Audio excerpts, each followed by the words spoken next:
Avant de faire la suite des leçons sur les fractions, on va faire un petit bilan sur ce qu'on sait déjà à propos des fractions et puis peut-être clarifier certaines choses. Donc une fraction, c'est un numérateur ici en rouge et un dénominateur ici en vert. Qu'est-ce que ça veut dire exactement numérateur et qu'est-ce que ça veut dire exactement dénominateur? C'est ce qu'on va voir. Le dénominateur en vert, c'est le nombre de parts que je fais dans l'unité entière. Donc là, ce carré, c'est une unité entière. Vous pouvez l'appeler un gâteau si vous préférez.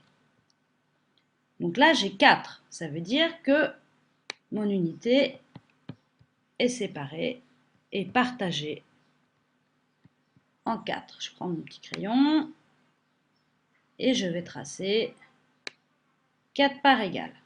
Là, j'ai bien 1, 2, 3, 4. Mon unité, elle est découpée en 4. Ici, j'ai 3. Ça veut dire que mon unité, elle est découpée en 3 parts. Et voilà. Maintenant, le numérateur. Le numérateur, lui, c'est le nombre de parts que je prends. C'est le nombre de parts qui m'intéresse, que je regarde. 1 sur 4. Ça veut dire que je mange une part de mon gâteau.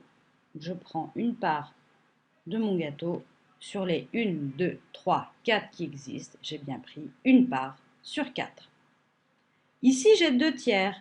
Ça veut dire que je prends, que je mange 2 parts de mon gâteau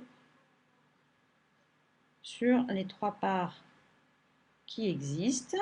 Voilà, je colorie. Hop. Et donc j'ai bien pris une part plus une part, 2 parts. Sur les 1, 2, 3 parts, j'ai bien pris les 2 tiers de mon gâteau. Donc une fraction, on vient de le voir, ça représente, on va prendre un trait un peu plus gros, une fraction, ça représente une partie d'une unité entière. Un quart, ça représente une partie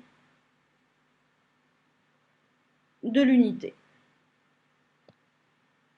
Mais je peux également représenter une unité entière en fractions. Comment je fais?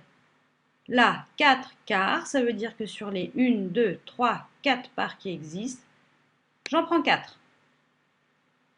Alors on y va, j'en prends une, j'en prends deux, j'en prends 3 et j'en prends 4.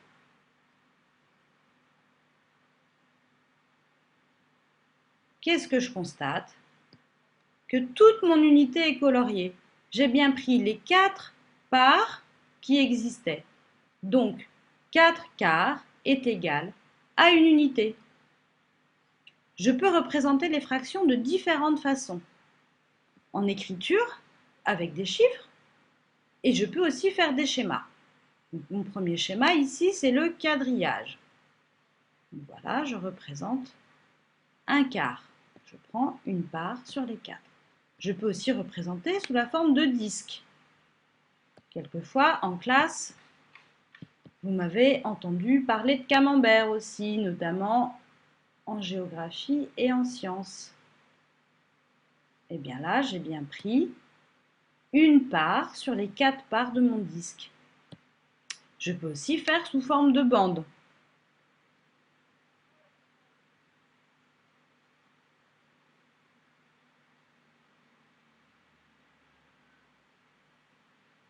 Et là, j'ai bien colorié une partie des 4 parties de ma bande. Une fraction peut s'écrire sous plusieurs formes. Ici, j'ai choisi la fraction 1/2. Donc, vous voyez, mon unité, elle est coupée en deux. J'ai bien deux parts. Donc, je vais prendre 1/2, c'est-à-dire que je vais prendre la moitié.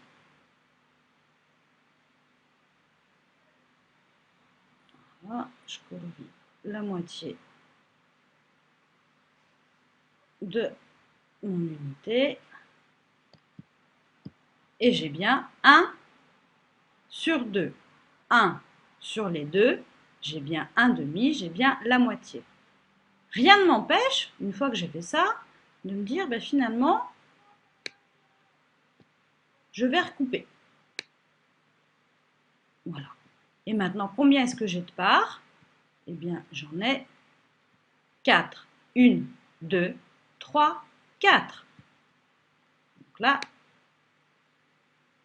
j'en ai 4. Et combien est-ce que j'ai de parts coloriées? 1, 2. Donc, ici, au numérateur, je mets 2. Mais si je veux, je peux recommencer.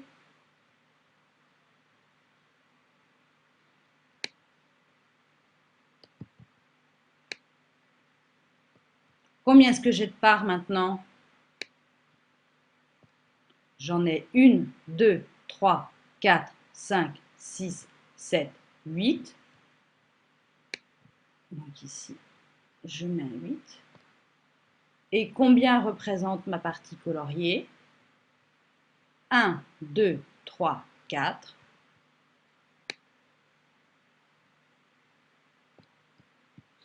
Représente 4. J'ai donc bien 1 demi est égal à 2 quarts ou est égal à 4 huitièmes.